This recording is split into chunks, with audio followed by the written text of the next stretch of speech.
ihiganwa ihuriramwo novuga abantu bafise ingabirano yo kuririmba mugabo novuga ati ntaho baba barigeza cyane hama tugatanga akaryo kuko bashobora kumenyekana biciye muri iryo higanwa Primusike.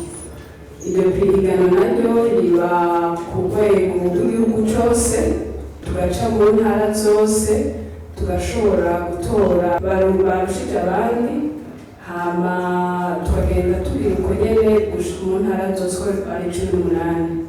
Aho ni ku rwego twita provincial.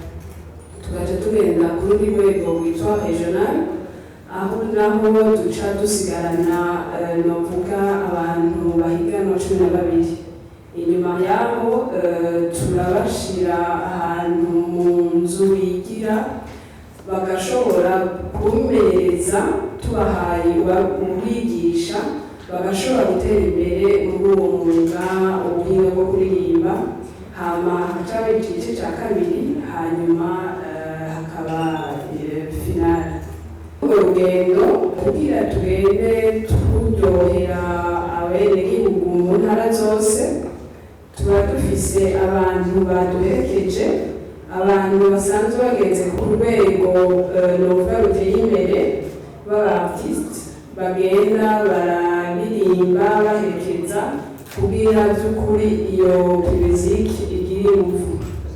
Mu mwaka rero nk'uko mubibona abo bantu badukikije nibo bazoduherekeza muri urwo rugendo. Mpereye iburyo tuzoba dufise umufasoni Stanish, tukazoba dufise Bface, tukazoca twongera tukagendana na Kiriku, ubu hanyuma na Double J. Abo nibo tuzoba dufise umwaka, hanyuma tukazoshobora gusozera nk'uko dusanzwe tubigira neza iryo higanwa. Aho naho azoba ari itariki 30 z'ukwindwi. Twibukanye yuko iri higanwa ni higanwa ritewe gato, rizomara ikiringo c'amezi 2. Mu kwiyandikisha bizoba mu buryo bubiri. Uburyo bwa mbere umuntu azokwiyandikisha aciye ku rubuga rwa Facebook kuri Primus.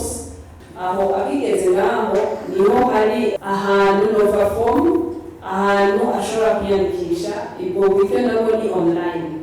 Hariho n'ubundi buryo bwa kabiri, aho ugiye mu ntara zose umuntu azoba afise uruhusha rwo kwiyandikishiriza aho nyene Primusike yagendeye.